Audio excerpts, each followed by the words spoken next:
Aujourd'hui, je vous montre une technique puissante et très utilisée par les pros, la séparation de fréquences. C'est quoi la séparation des fréquences?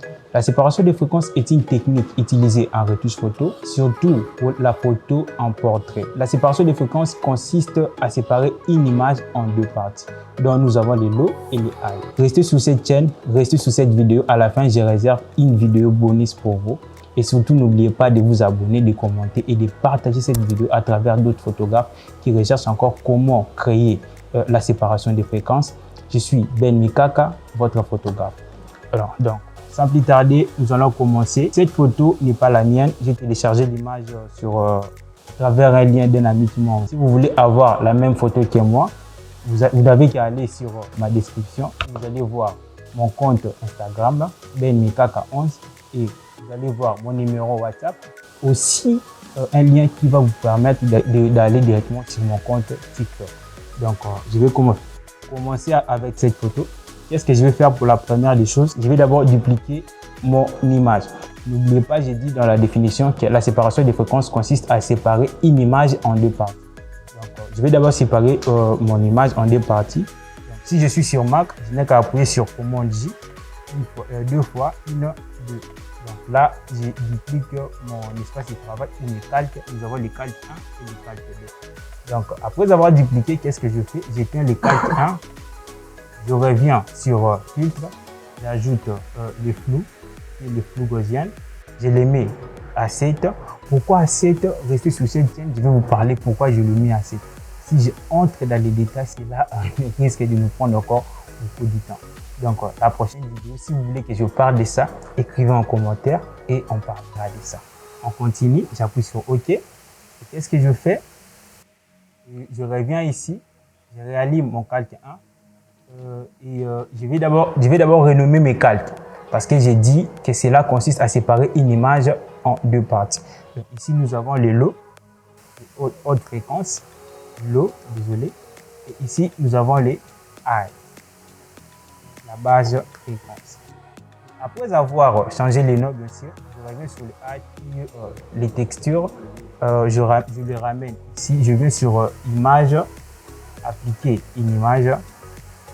Ok, bon, parce que je l'ai déjà fait à plusieurs fois et c'est prédéfini et resté ainsi.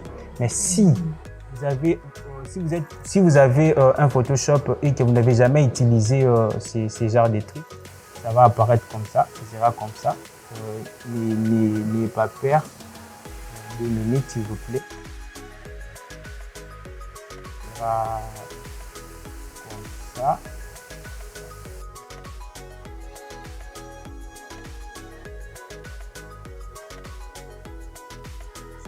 Comme ça, vous allez voir, il y aura une photo, il y aura votre photo qui va apparaître, il n'y aura pas d'effet. Et qu'est-ce qu'il faut faire? Il faut changer le mode ici, là où c'est fusion, vous les ramenez à l'eau, là où vous voulez à ce que votre texture s'applique. Et vous venez sur votre mode d'opération, vous voulez que ça soit normal, ramenez-les à lumière. Vous les mettez en soustraction et vous laissez votre échelle à 2 et votre décalage à 128 parce que vous le laissez à 100. Jusque là, ça va. Sur les lots, nous allons juste appliquer l'outil pinceau, ce qui veut dire nous allons réunifier ou bien nous allons mélanger les tons sombres et les tons sombres et les tons clairs entre les tons clairs. Mais par contre ici, c'est un calque où nous avons les textures. Donc ici, nous allons effacer tout ce qu'on appelle imperfection sur la photo. Donc nous voyons les boutons et d'autres trucs qui vont apparaître sur la photo. Et qu'est-ce que je vais faire? Je vais revenir sur les modes de vue. Qu'est-ce que je vais faire? Je les ramène sur ma lumière linéaire. Ok? Et une fois ramené sur la lumière linéaire, je vais maintenant créer un groupe. Et une fois que j'ai créé mon groupe, je vais la renommer séparation fréquence. Ok. Et une fois que j'ai renommé mon groupe, qu'est-ce que je fais? Je reviens sur le lot, je duplique et je l'aplatis. J'ai fait la même chose aussi avec mon texture, commande J, et après je maintiens la touche Alt et je reviens ici au milieu, j'appuie une fois. Et vous allez voir, si j'ai fait ça, sur la photo, il y aura trop de détails qui vont sortir parce que j'ai ajouté un effet sur la photo. Et qu'est-ce que j'ai fait pour récupérer ça? Je n'ai qu'à changer mon mode de vie. C'était lumière linéaire, c'était ici, c'est où? C'était lumière linéaire. Je le ramène sur normal. Et là, nous avons on peut dire, une séparation des fréquences améliorée. Jusqu'à présent, on n'arrive à rien voir. C'est juste les calques qui vont nous permettre d'appliquer notre séparation des fréquences. Et après ça, qu'est-ce que je vais faire? Je vais maintenant aller trouver mon outil pinceau mélangeur. C'est ici que plusieurs photographes se perdent et plusieurs personnes n'arrivent pas à bien maîtriser. Parce que vous allez voir, il y a d'autres personnes qui font des photos, mais quand elle fait la photo normale, quand la personne fait la photo, elle est normale, mais quand elle part pour la retoucher, on perd les détails. On n'arrive plus à reconnaître que c'est une personne ou c'est un dessin animé. Bon, sur ce, moi, je vais vous partager mes réglages, comment j'utilise lorsque je lisse ma photo. Voilà comment les photographes la font. Qu'est-ce que je fais ici? J'éteins ou bien je ferme mon groupe. Je mets ma photo en noir et blanc. Ici, je viens ici. Je mets ma photo en noir et blanc. Je descends un peu avec le rouge. Je descends aussi avec le jaune. Et je descends. Et là, j'arrive à bien voir. Et en avant, il y en a plus. J'arrive à bien voir où appliquer mes tons clairs et mes tons sombres. Là, j'ai les tons clairs. Et là, j'ai des tons sombres. Qu'est-ce que j'ai fait? Je reviens sur mon lot copie et je n'ai qu'à venir appliquer ma texture ou bien mon pinceau. Je vais l'appliquer ici.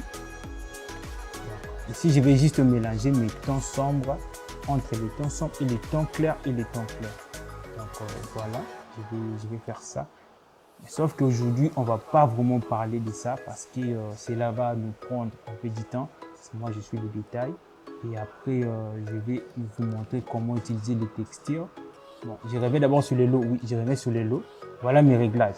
Une fois que je mets mon outil pinceau mélangeur, je viens, comment ça s'écrit? Je ne sais pas si c'est le ou quoi.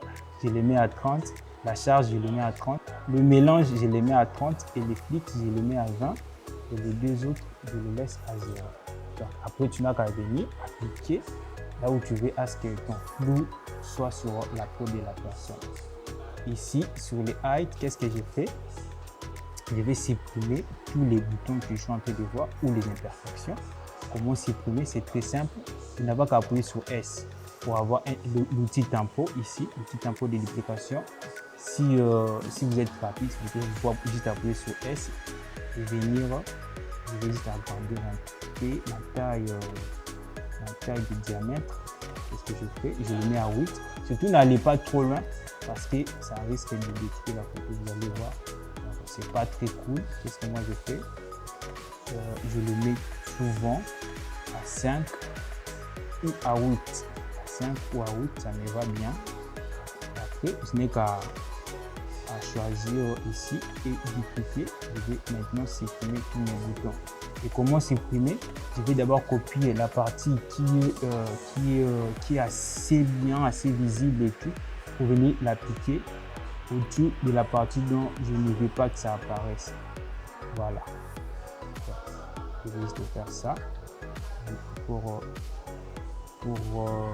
enlever les boutons, les imperfections et tout. Comme je vous avais dit, aujourd'hui, on est là juste pour parler comment les créer.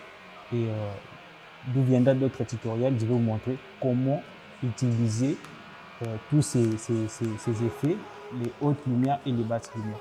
Et je vous avais promis au début de la vidéo qu'il y aura un bonus. C'est quoi le bonus? Je vais vous montrer comment créer votre Dodge & Burn sans pour autant chercher les actions. Et comment les créer?